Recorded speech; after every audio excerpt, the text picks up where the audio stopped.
Assalamualaikum warahmatullahi wabarakatuh. Nama saya Alfia Priyati dari kelas T1A. Di sini saya akan menjelaskan PowerPoint interaksi manusia komputer tentang user support chapter 11. Oke, di materi user support kali ini ada beberapa materi yang akan saya bahas. Tapi sebelumnya kita harus tahu dulu apa itu tujuan kita mempelajari itu. Nah, untuk tujuannya, yang pertama, Nah, saya akan bacakan dulu Inggrisnya terlebih dahulu. Nah, students can understand that first, users have different requirements for support at different times.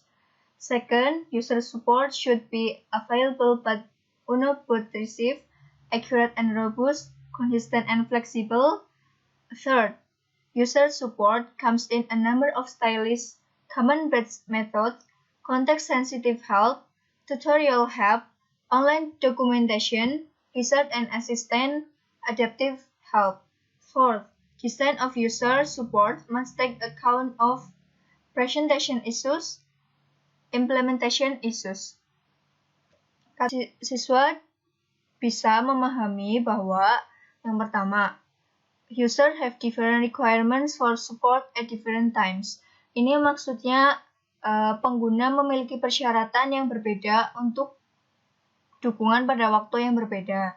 Nah, yang kedua, user support should be available but unobtrusive, accurate and robust, consistent and flexible. Maksud di sini dukungan pengguna itu harus tersedia tapi mencolok. Yang kedua, akurat dan kuat. Yang ketiga, konsisten dan fleksibel. Terus yang ketiga, user support comes in a number of stylish, command-based method, perintah berbasis metode. Terus ada context-sensitive help, konteks bantuan sensitif. Terus ada yang ketiga, tutorial help, tutorial bantuan. Terus ada online documentation, dokumentasi online. Terus ada research assistance and adaptive help. Terus kemudian yang terakhir ada design of support must take account of presentation issues and implementation issues. Ini maksudnya desain dukungan itu harus memperhitungkan yang pertama masalah presentasi dan yang kedua masalah pelaksana. Oke, lanjut. Kemudian di user support ini ada beberapa bab yang akan kita pelajari. Yang pertama ada requirements of user support, approaches to user support, adaptive help system, designing user support system.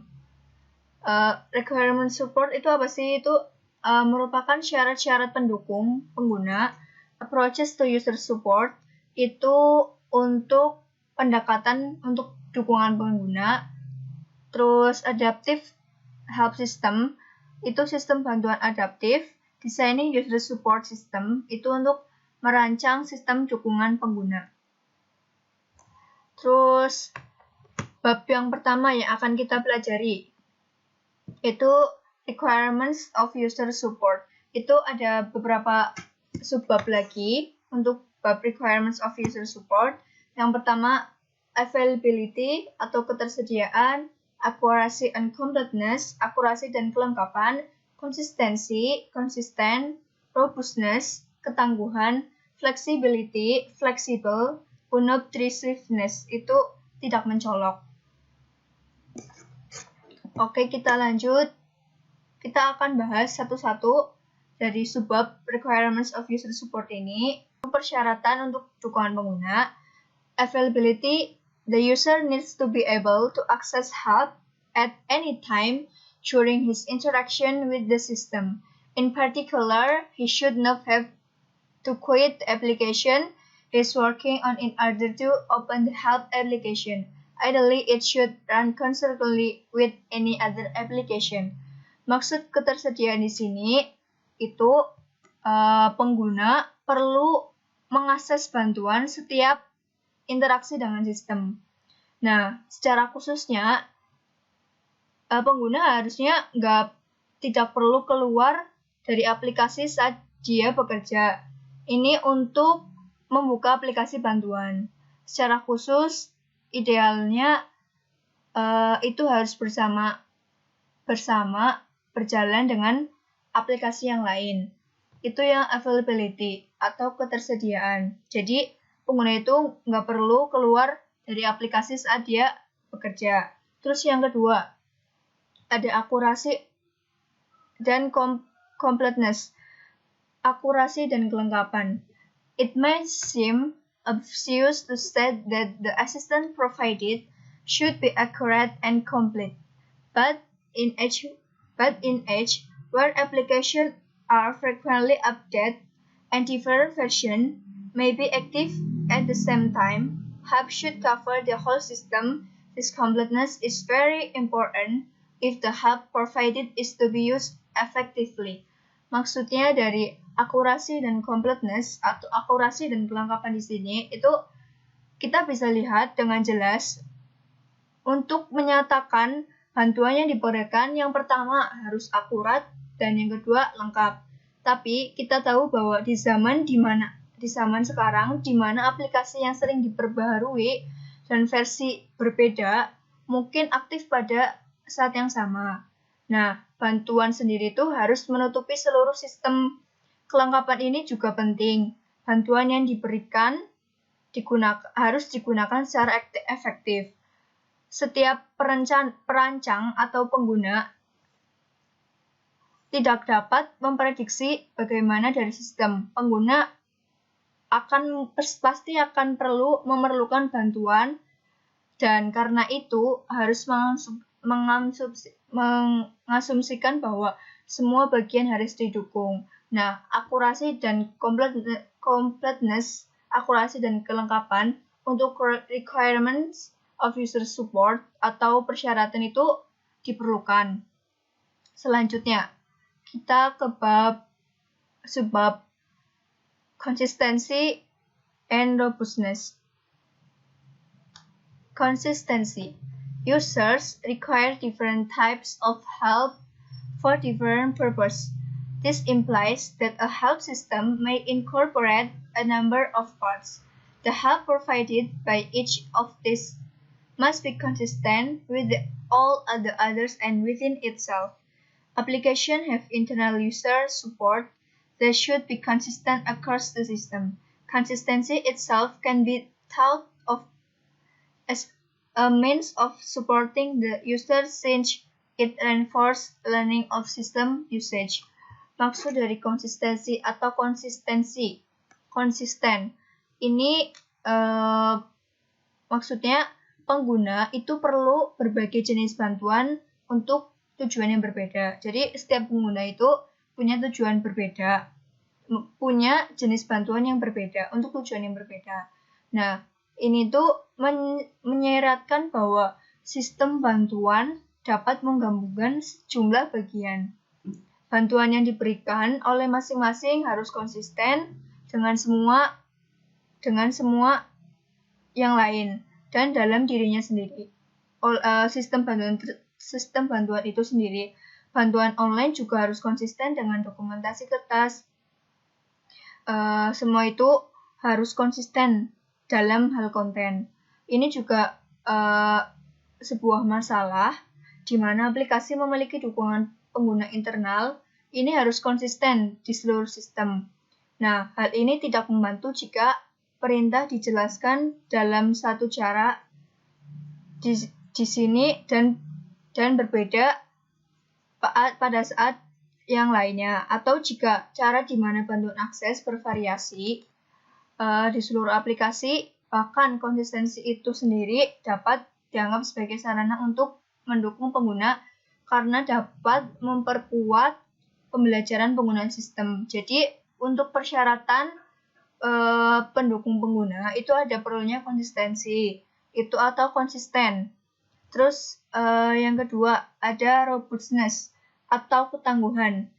Help system are often used by people who are in difficulty perhaps because the system is behaving unacceptably or has failed altogether. It is important that the system help itself should be robust, both by correct error handling and predictable behavior. The user should be able to rely on being able to get assistance when required. For these reasons, robustness is even more important for help systems than for any other part of the system. Maksud dari robustness atau ketangguhan sebagai syarat untuk sistem pengguna, yaitu kadang sistem pengguna itu sering digunakan oleh orang yang berbeda dalam berbagai kesulitan yang bervariasi. Mungkin karena sistem ini berperilaku tidak terduga dan gagal sama sekali. Penting bahwa sistem bantuan itu sendiri harus kuat atau tangguh, baik dengan penanganan kesalahan yang benar saat menyelesaikan problem, dan perilaku yang dapat diprediksi, bisa memprediksi masalah tersebut. Terus pengguna juga bisa mengandalkan untuk bantuan yang diperlukan. Untuk alasan ini, ketangguhan atau kekokohan suatu sistem lebih penting untuk sistem bantuan daripada untuk bagian lain dari sebuah sistem. Terus kemudian persyaratan untuk sistem pengguna itu ada flexibility sama unobtrusiveness. Flexibility. A flexible help system will allow each user to interact with it in a way appropriate to his needs. This will range for designing a modularized interactive help system, through context-sensitive help to a full-blown adaptive help system which will infer the user's expertise and text. Any help system can be designed to allow greater interactive and flexibility in the level of help presented. Maksud flexibility di sini untuk persyaratan sistem pengguna atau fleksibilitas, kan kita tahu bahwa banyak sistem bantuan yang kaku dalam menghasilkan pesan bantuan yang sama, terlepas dari keahlian orang yang mencari bantuan atau konteks di mana mereka bekerja. Nah, sebuah sistem bantuan yang fleksibel, yang punya fleksibilitas, mungkin bisa digunakan oleh setiap pengguna untuk berinteraksi dengan cara yang sesuai dengan kebutuhan si pengguna tersebut. Nah, ini tuh berkisar dari merancang sistem bantuan interaktif termodulasi melalui bantuan konteks sensitif untuk menghasilkan sistem bantuan adaptif penuh blown yang akan menyimpulkan keahlian dan tugas pengguna. Sistem bantuan ini yang mempunyai fleksibilitas bisa dirancang untuk memungkinkan interaktivitas dan fleksibilitas yang lebih besar dalam bantuan yang disajikan. Nah, kemudian ada unobtrusiveness. The final principle for help system design is unobtrusiveness. The help system should not prevent the user from continuing with normal work, nor should it interfere with the user's application. This is a problem at both ends of spectrum. At the end, the textual help system on a non-windowed interface may interrupt the user's work. A possible solution to this, if no alternative is available, is to use a split screen presentation. Nah, untuk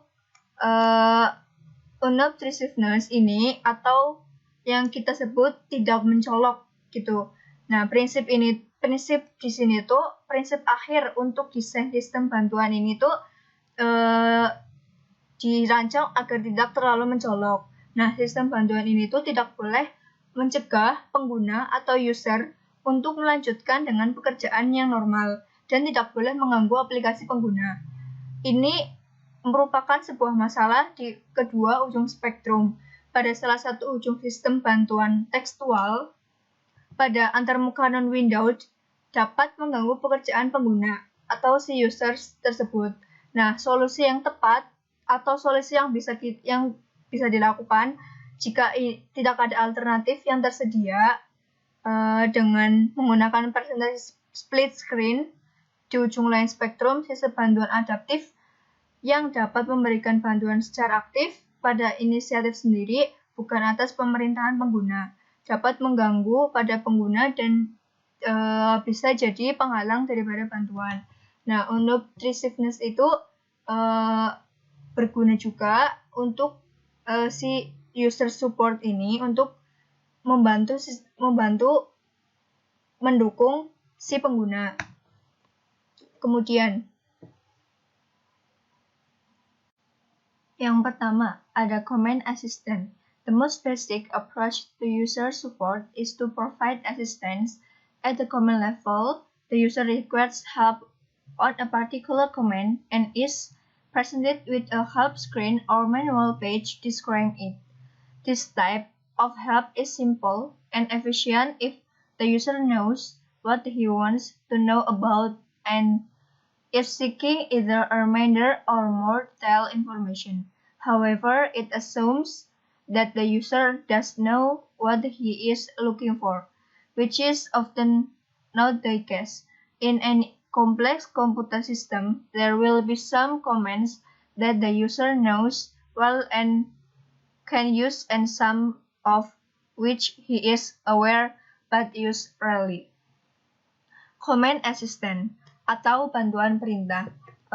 Pendekatan yang paling mendasar untuk user support atau dukungan pengguna adalah untuk memberikan bantuan pada tingkat perintah. Pengguna atau user meminta bantuan kepada perintah tersebut, command assistant tertentu dan disajikan dengan layar bantuan atau halaman manual dan menjelaskan mengenai hal itu. Nah, jenis bantuan ini, command assistant ini biasanya sederhana dan efisien. Jika pengguna mengetahui apa yang dia inginkan dan tahu tentang cara yang baik untuk mengingat informasi yang lebih rinci, tapi hal ini bisa diasumsikan bahwa pengguna atau user tidak mengetahui apa yang mereka cari. Dan ini sering terjadi. Mungkin dalam beberapa komputer atau setiap komputer yang kompleks akan ada beberapa perintah yang mungkin user atau pengguna itu tahu dengan baik dan bisa digunakan, dan beberapa diantaranya itu jarang digunakan oleh si user atau pengguna tersebut. Nah, untuk contoh command assistant, kita bisa lihat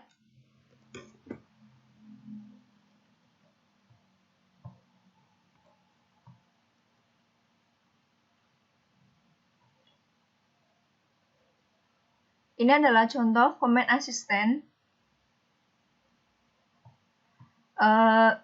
Bisa kita lihat di aplikasi command prompt, help copy.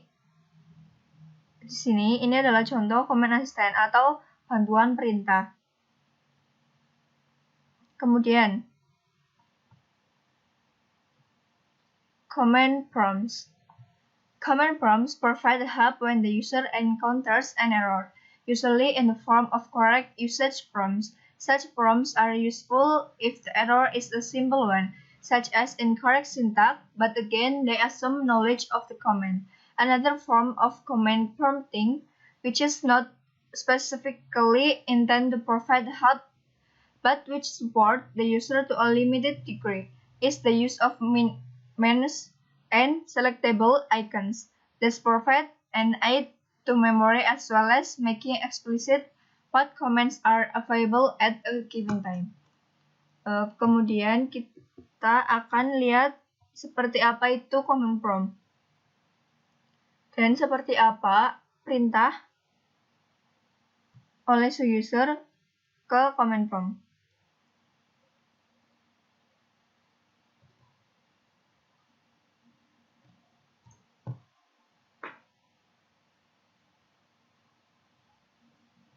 Bisa kita lihat di sini untuk menjalankan sebuah command prompt, kita membutuhkan bantuan user untuk masukkan perintah. Semisal kita ingin membuka directory atau file dokumen, kita ketik perintah dir. Maka akan muncul beberapa, kita masuk ke misal directory documents. Kita tampilkan. Nah, maka file atau perintah yang kita inginkan, kita memasukkan perintah, kemudian si command prompt akan menampilkan apa yang kita inginkan. Nah, seperti itulah command prompt. Kemudian kita lanjut. Setelah kita lihat seperti apa command prompt itu seperti menyediakan bantuan ketika pengguna mengalami masalah atau galat.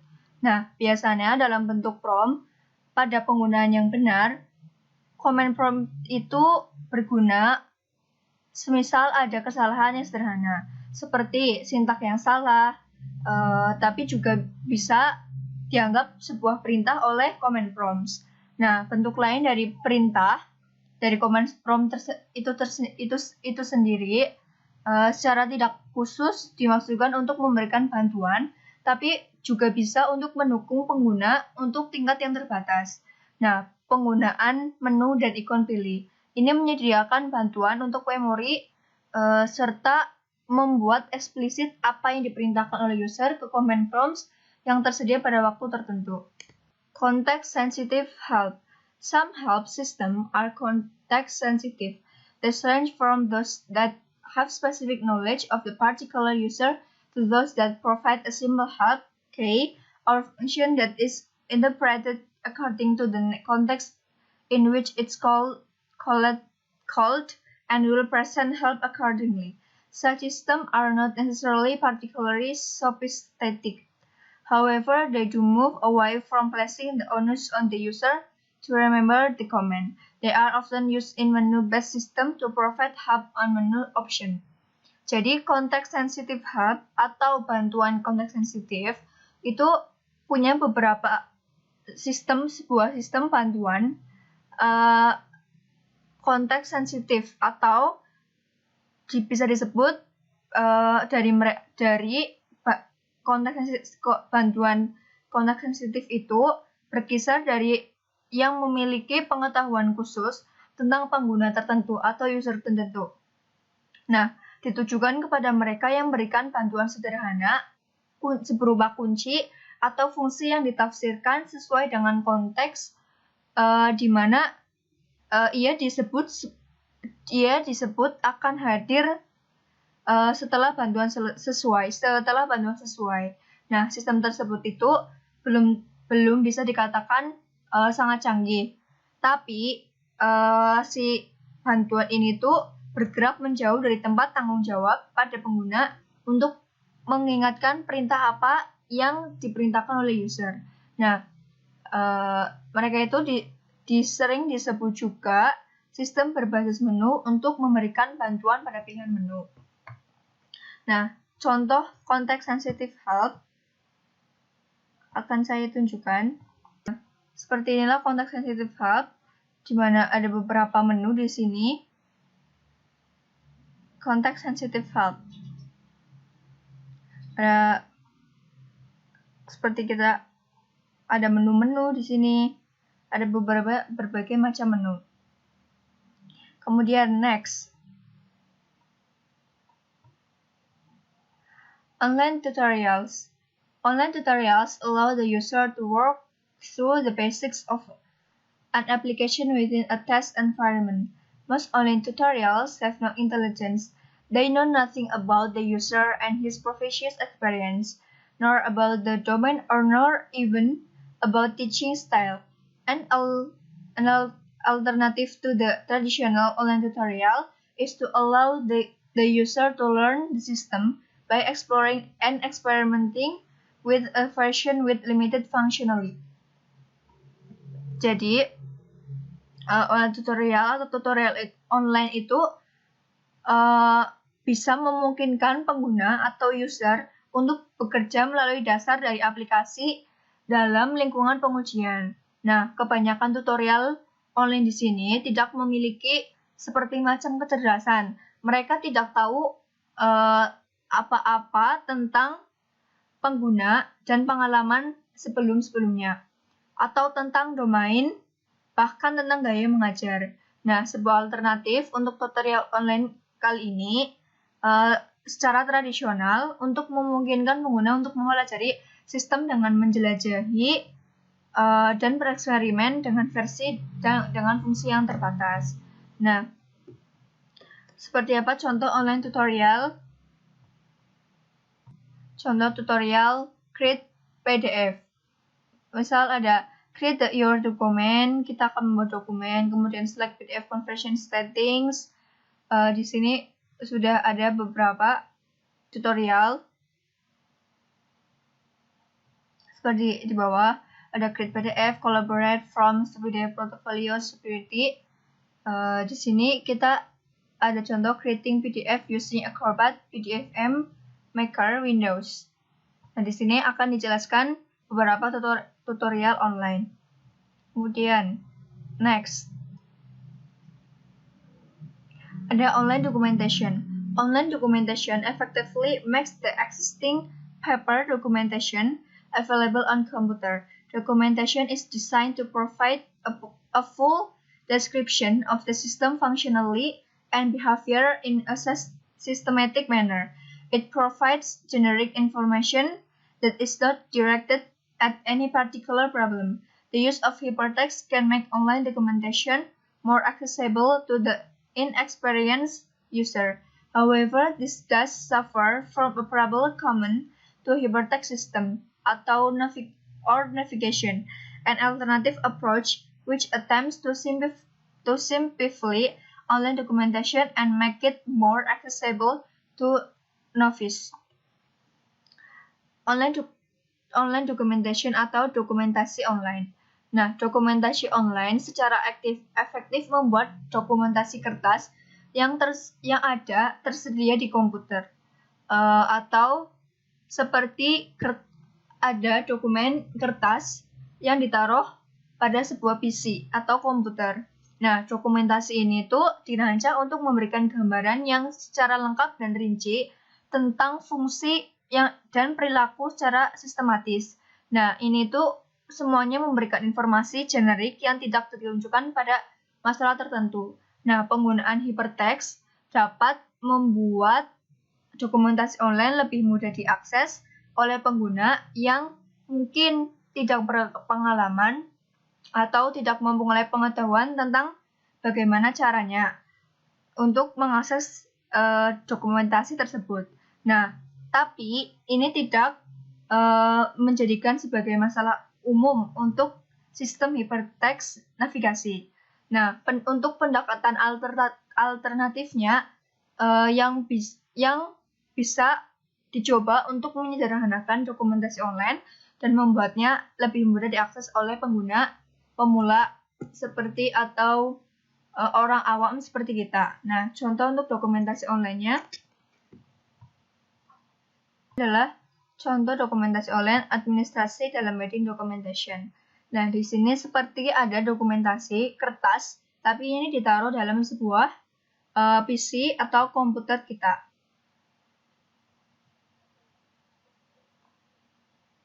Secara rinci dan lengkap, informasi apa aja yang terdapat di dalam dokumentasi tersebut.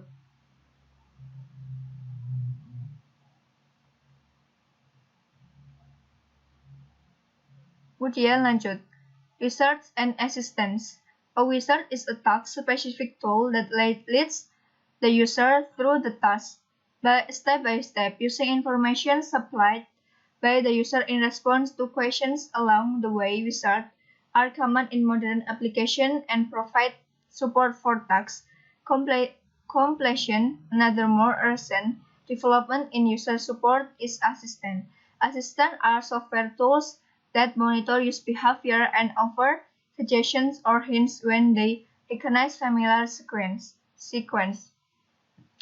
Jadi wizard and assistant. Wizard adalah alat khusus yang mengarahkan pengguna atau user melalui tugas atau untuk mengerjakan tugas langkah demi langkah. Nah, untuk menggunakan informasi yang diberikan oleh pengguna atau user dalam menanggapi pertanyaan atau masalah yang ditujukan kepada bantuan tersebut. Nah, wizard secara umum dalam aplikasi modern dan dia bisa memberikan dukungan untuk penyelesaian tugas user atau pengguna tersebut. Nah, asisten dalam alat perangkat lunak yang memantau perilaku pengguna dan menawarkan atau memberikan petunjuk saat mereka mengenali urutan yang familiar tersebut, atau bisa juga asisten itu kayak seperti menunjukkan arah-arahnya oleh si wizard tersebut. Contoh wizard. Nah, misal ada wizard all programs. Di sini misal kita akan bagaimana caranya package and development wizard. Nah, di sini ada asisten menunjukkan yang menunjukkan arah-arah apa yang diinginkan oleh si user tersebut. Misal kita akan membuka package and development wizard.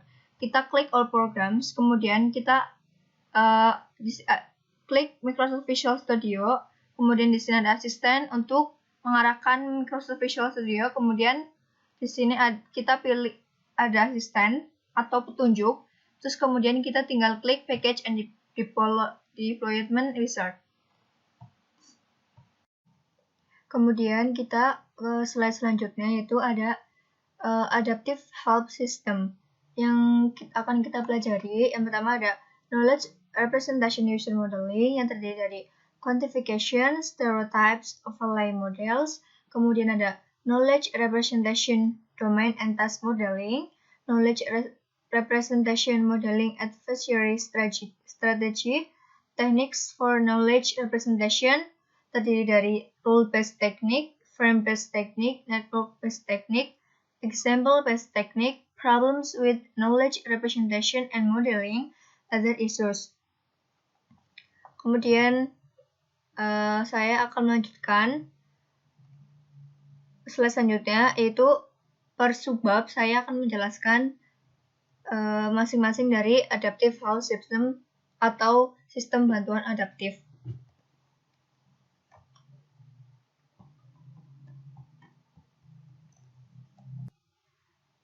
Knowledge representation user modeling. Every interactive system that is built incorporates some model of the user for whom it is intended. In many systems, this model is the designer's view of the user and is implied within the design. Other systems allow the user to provide a model of himself around which the system will be configured. The third approach to providing the system with a model of the user, and the one used in adaptive help system, is to have the system construct and maintain a model of the user based on data gleaned from monitoring the user's interaction. Knowledge representation user modeling atau representasi pengetahuan pemodelan pengguna. Kita tahu bahwa setiap sistem interaktif yang dibangun menggabungkan beberapa model pengguna. Untuk siapa itu dimaksudkan? Dalam banyak sistem, model ini adalah pandangan desainer tentang pengguna dan tersirat dalam desain. Sistem lain mungkin pengguna bisa memberikan model untuk dirinya di sekitar sistem yang akan dikonfigurasikan. Contoh sederhananya adalah preferensi peramban atau email yang kita ketahui, yang di lingkungan sekitar kita yang biasa kita gunakan. Peramban atau email itu bisa menyesuaikan parameter tertentu dari sistem dan dengan persyaratan pengguna. Sistem semacam ini disebut dapat beradaptasi karena pengguna dapat menyesuaikan lingkungannya sendiri sesuai dengan preferensi. Kemudian ada pendekatan yang ketiga, untuk menyediakan sistem dengan model pengguna dan yang digunakan dalam sistem itu merupakan bantuan adaptif yang memiliki sistem membangun dan mempertahankan model pengguna berdasarkan data yang diperoleh dari pemantauan interaksi pengguna. Kemudian ada berapa model konstruksi dan maintenance-nya. Yang pertama ada jadi di sini bagaimana model pengguna dibangun dan dipelihara, ada beberapa sejumlah pendekatan. Yang pertama, quantification. The most simple approaches to user modeling. The system recognizes a number of levels of expertise which it will respond to in different ways. The user is placed on the of these levels and moves between them based on a quantitative measure of his expertise at the time. Maksud di sini itu quantification atau kuantifikasi ini merupakan satu pendekatan yang paling sederhana untuk pemodelan pengguna. Sistem ini diakui memiliki sejumlah tingkat keahlian yang biasanya merespon dengan cara yang berbeda. Pengguna ditempatkan pada salah satu tingkat ini dan bergerak di antara mereka berdasarkan ukuran kuantitatif keahliannya pada saat itu. Kemudian yang kedua ada stereotypes. There are several ways of building stereotypes. One is to use information such as command use and errors to categorize different types of user and then to use rules to identify the stereotype to which the user belongs. Pada model stereotype kali ini ada beberapa cara untuk membangun stereotype. Salah satunya adalah dengan menggunakan informasi seperti penggunaan perintah dan kesalahan untuk mengategorikan jenis penggunaan yang berbeda. Dan kemudian menggunakan aturan untuk mengidentifikasi stereotype yang dimiliki oleh pengguna atau user tersebut. Kemudian yang ketiga ada overall models. An advantage of this style of modeling is that it allows a certain degree of diagnostic activity on the part of the system. Not only is the system aware of what the user is doing, but it also has a representation of optimal behavior. Nah, dari menggunakan model overall ini, keuntungannya bisa kita dapat dari gaya pemodelan.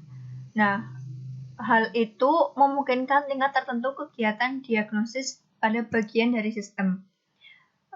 Tidak hanya sistem yang menyadari apa yang pengguna lakukan, tapi juga memiliki representasi dari perilaku optimal. Jenis pemodelan overlay models ini bisa juga berguna dalam sistem bimbingan cerdas di mana informasi diagnostik diperlukan dalam rangka untuk memutuskan bagaimana untuk melanjutkan dengan tutorial.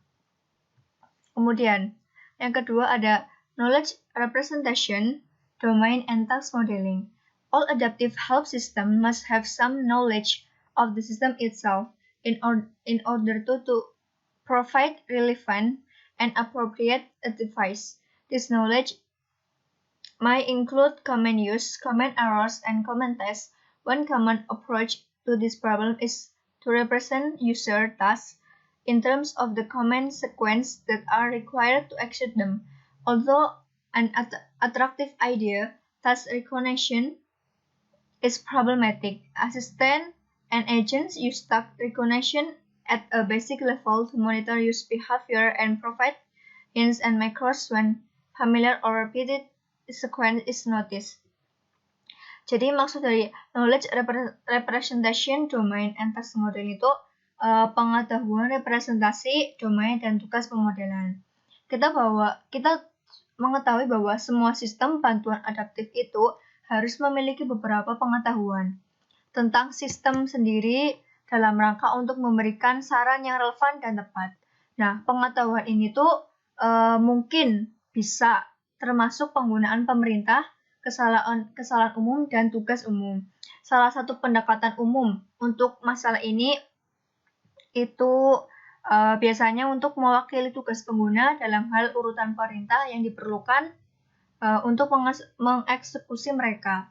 Meskipun ide menarik, pengakuan tugas dan problematis, asisten dan agen menggunakan pengenalan tugas pada tingkat dasar untuk membantu perilaku pengguna dan memberikan petunjuk. Kemudian adalah knowledge representation, modeling adversary strategy. A third area of knowledge representation, which is sometimes included in adaptive help, is modeling adversary or tutorial strategies. Providing a help system with this type of information allows it not only to select appropriate advice for the user, but also to use an appropriate method of giving advice. As we have already seen, people require different types of help depending on their knowledge and circumstance. These include reminders, task-specific help, and tutorial help. Knowledge representation, modeling advisory strategy, atau representasi pengetahuan, pemodelan strategi penasehat. Nah, bidang ketiga dari representasi pengetahuan kadang termasuk dalam bantuan adaptif. Ini yang modeling advisory strategy. Dalam pemodelan saran atau strategi tutorial kali ini menyediakan sistem bantuan dengan jenis informasi dan memungkinkan tidak hanya untuk memilih saran yang tepat bagi pengguna, tapi juga bisa untuk menggunakan metode yang tepat dalam memberikan saran.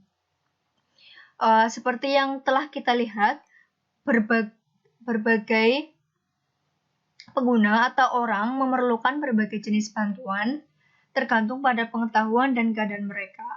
Jadi ini tergantung dari pengetahuan dan keadaannya si user tersebut. Ini termasuk pengingat bantuan khusus tugas dan bantuan tutorial. Kemudian ada techniques for knowledge representation. All of the modeling approaches described rely heavily on techniques for knowledge representation from artificial intelligence. This is a whole subject in its own right, and there is only room to outline the methods area, although some of the techniques are based on theories of memory and problem solving. The interested reader is also referred to the next on artificial intelligence in the recommended reading list. Untuk pendekatan atau teknik for knowledge representation atau teknik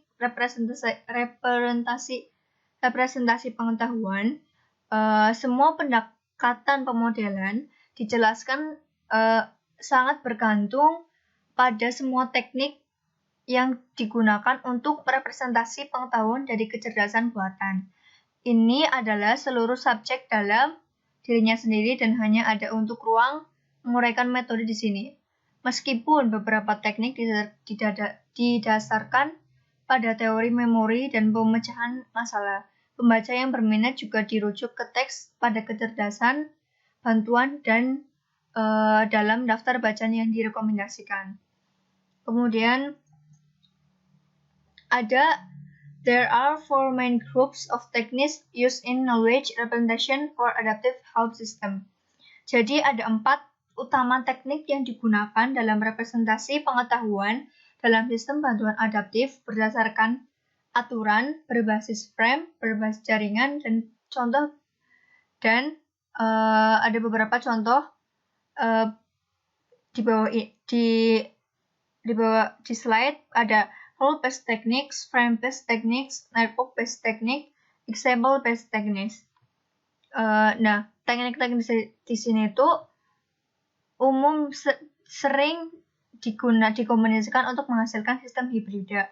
Nah, untuk rule-based techniques sendiri atau teknik berbasis aturan, ini tuh teknik berbasis aturan bisa digunakan dalam domain yang relatif besar dan dapat mewakili tindakan untuk melakukan serta pengetahuan untuk interferensi. Nah, model rule-based techniques ini itu bisa diterapkan untuk metode berbasis aturan yang termasuk mungkin formulir atau semacamnya. Kemudian ada frame-based technique atau teknik berbasis frame. Nah, sistem berbasis frame biasanya digunakan untuk mewakili situasi yang umum terjadi dan pengetahuan default. Bingkai adalah struktur yang berisi slot berlabel yang mewakili fitur terkait. Setiap slot dapat diberi nilai atau alternatif yang diberikan nilai default. Nah, kemudian ada network-based techniques atau teknik berbasis jaringan. Nah, jaringan mewakili pengetahuan tentang pengguna dan sistem dalam hal hubungan antara fakta. Salah satu contohnya yaitu yang paling umum terjadi, jaringan semantik. Jaringan ini merupakan hierarki dan anak dapat mewarisi properti yang terkait dengan orang tua mereka. Hal ini membuat skema representasi yang relatif efisien dan berguna untuk menggabungkan informasi dengan jelas. Jaringan juga dapat digunakan untuk menautkan representasi berbasis bingkai.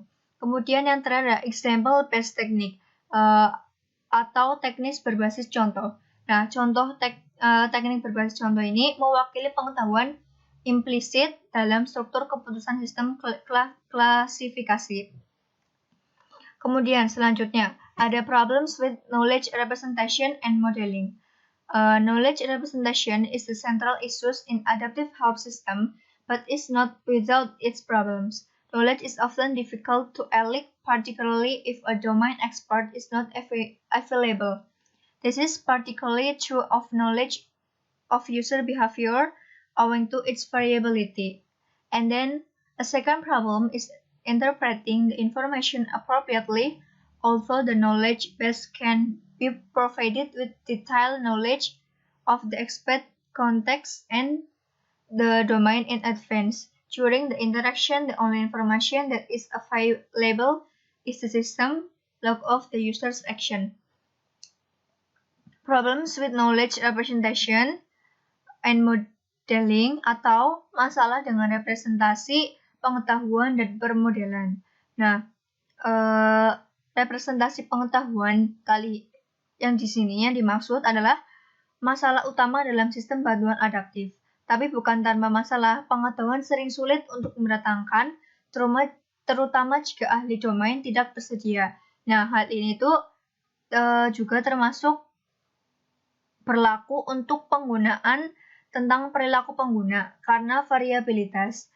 Untuk masalah yang kedua adalah menafsirkan informasi dengan tepat, meskipun basis pengetahuan dapat diberikan dengan pengetahuan rinci tentang konteks yang diharapkan dan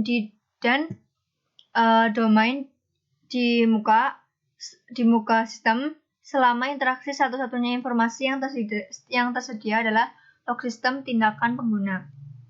Kemudian ada other issues atau masalah-masalah lainnya. Other issues that should be considered in designing an adaptive help system are initiative, effect, and scope. Initiative, a major issue in adaptive help system design, is that of initiative and control.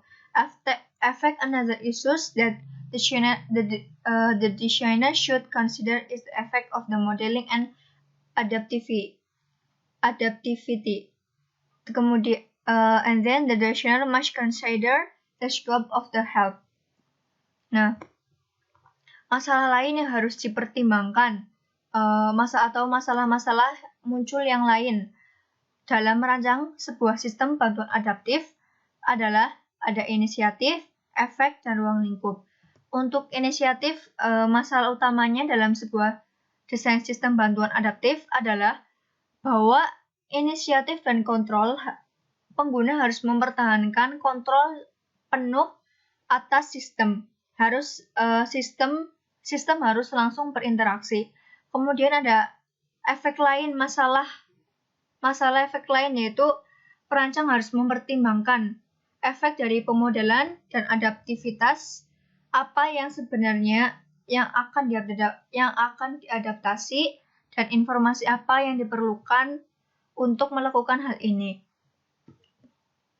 Nah, semua sistem pemodelan terlalu sering menggunakan sumber daya yang luas, menghasilkan profil rinci dari pengguna, sebagian besar yang tidak pernah digunakan. Pemodelan apakah pengguna, domain apakah atau strategi apakah yang harus diarahkan ke persyaratan ke sistem bantuan. Kemudian masalah lain yaitu perancang harus mempertimbangkan ruang lingkup bantuan tersebut. Apakah itu akan ditawarkan pada tingkat aplikasi atau sistem lebar sistem. Kemudian yang terakhir mungkin menjadi ideal tapi jauh lebih kompleks. Jika pengguna akan dimodelkan pada tingkat sistem, model harus mempertimbangkan tingkat aktivitas di mana mereka terlibat dan dapat membedakan tindakan pada tingkat aplikasi. Kemudian, selanjutnya ada designing user support system. There are many ways of providing user support, and it is up to the designer to decide which is most appropriate for any given system. First, this design of user support should not be seen as an add-on to system design. The designer should consider the content of the hub and context in which it will be used before the technology that will be required. Di sini di dalam designing user support system atau merancang sistem dukungan pengguna itu ada dua, ada presentasi issues dan implementasi issues. Presentasi issues ada gimana, how is hub requested, how is displayed, effective presentation of hub. Nah, designing user support system. Ada banyak cara untuk memberikan dukungan pengguna dan terarah kepada perancang atau designing user support untuk memutuskan mana yang paling sesuai untuk sistem pengguna yang diberikan. Kemudian yang pertama, desain dukungan pengguna tidak boleh dilihat sebagai add-on untuk desain sistem. Idealnya, sistem bantuan akan relevan dan konsisten dengan sisa sistem. Kemudian ada perancang harus mempertimbangkan isi dari bantuan dan konteks di mana ia akan digunakan sebelum teknologi yang akan diperlukan. Ada beberapa, yaitu ada presentasi issues atau masalah presentasi, ada how is help requested, bagaimana bantuan diminta, how is help displayed, bagaimana bantuan ditampilkan. Kemudian ada effective presentation of help, presentasi yang efektif yang akan membantu. Terus ada di dalam designing user support system ada implementation issues atau masalah implementasi. Kemudian saya akan menjelaskan satu persatu, yaitu presentation issues. How is help requested? Bagaimana bantuan diminta? The first decision the designer must make is how the user will access help. And then there are a number of choices. Help may be a command, a button, a function, which can be switched on or off, or a spread application. The help function is flexible since it can be activated when required and disabled when not. The spread application allows flexibility and multiple help styles but may interfere with the user's current application. Bagaimana bantuan diminta? Keputusan pertama perancang harus membuat bagaimana pengguna akan mengakses bantuan. Ada beberapa pilihan bantuan, ada beberapa mungkin bantuan. Yang pertama adalah perintah, tombol, fungsi yang dapat diaktifkan atau dimatikan atau aplikasi terpisah. Nah, sebuah perintah itu biasanya mengharuskan pengguna atau user untuk menentukan topik.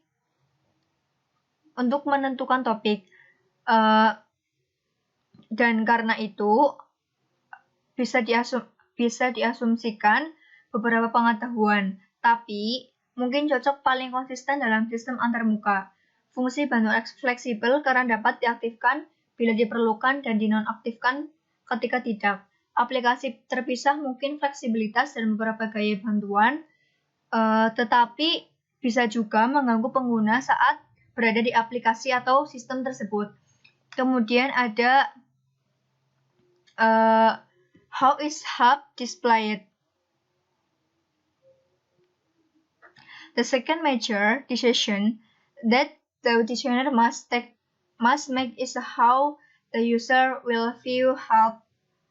In a windowed system, it may be presented in a new window. In another system, it may use the whole screen or part of the screen.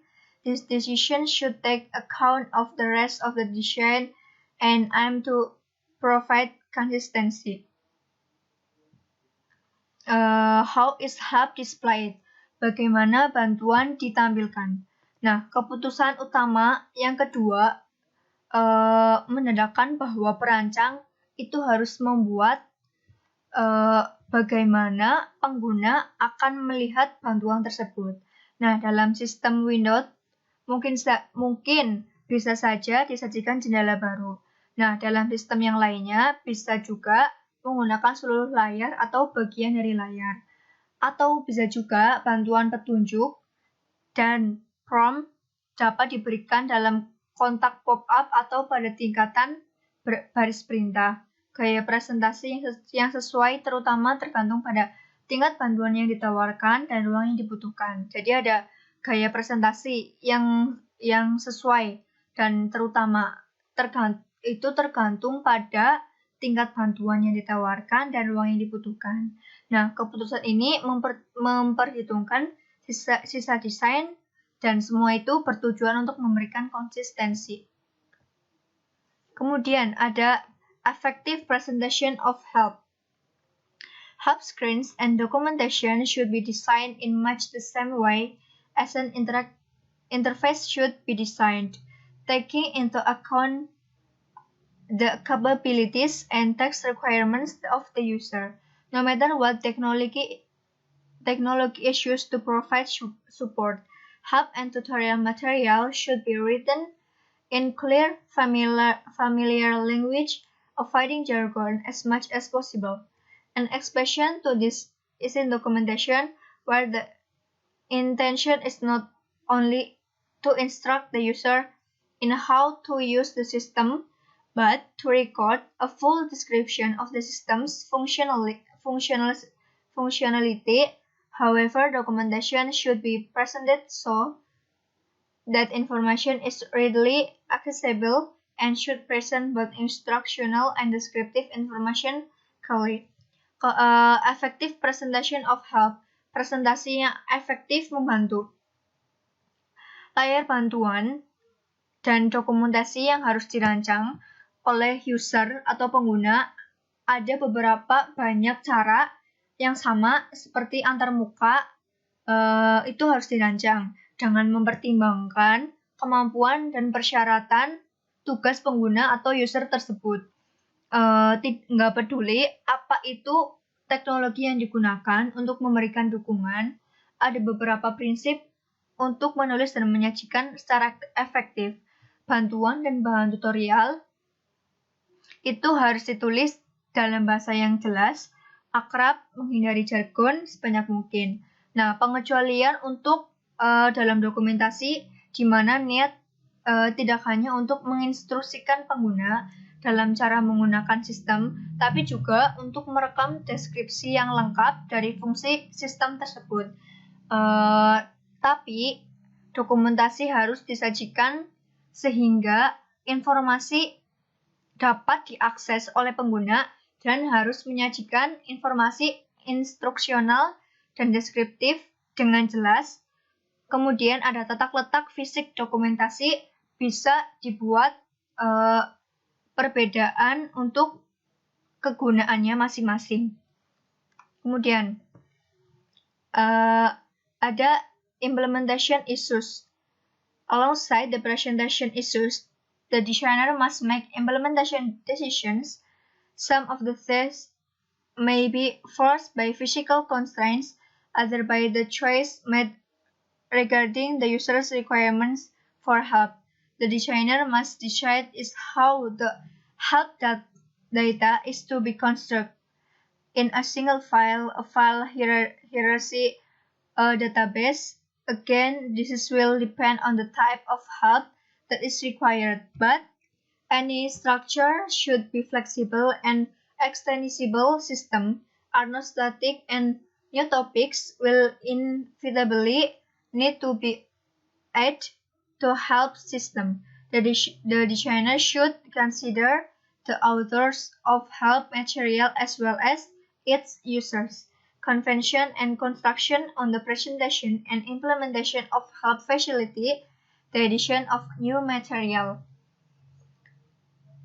Implementation issues atau masalah implementasi. Di samping masalah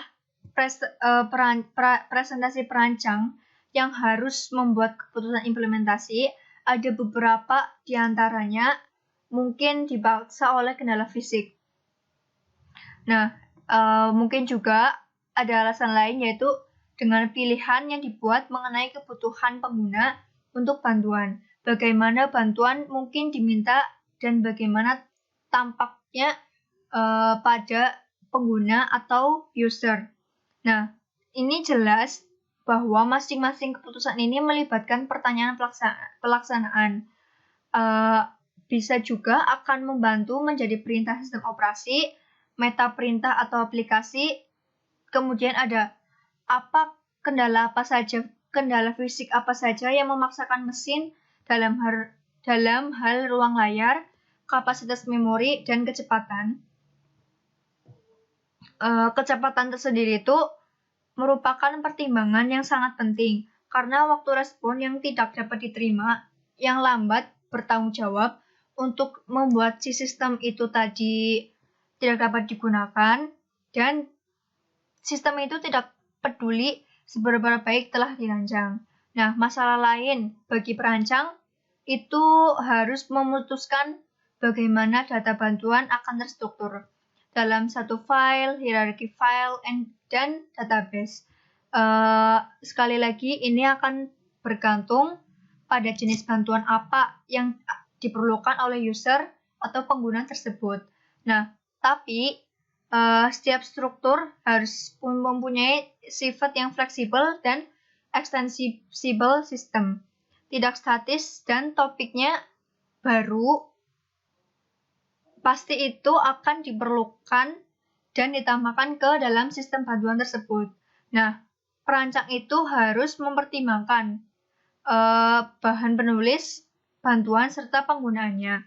Kemungkinan bisa jadi perancang itu menulis teks bantuan awal, mungkin ini akan diperpanjang oleh penulis pada lain waktu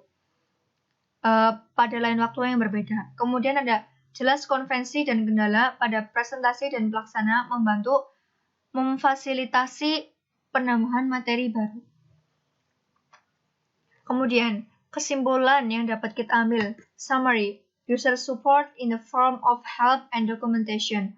No interactive system and any complexity is not intuitive that the user never requires help. Help should therefore be an integral part of the design. User require different types of help depending on the context and circumstances, and the user support facilities should support this. The presentation of help should take into account usability principles, and the language should be clear and instructional.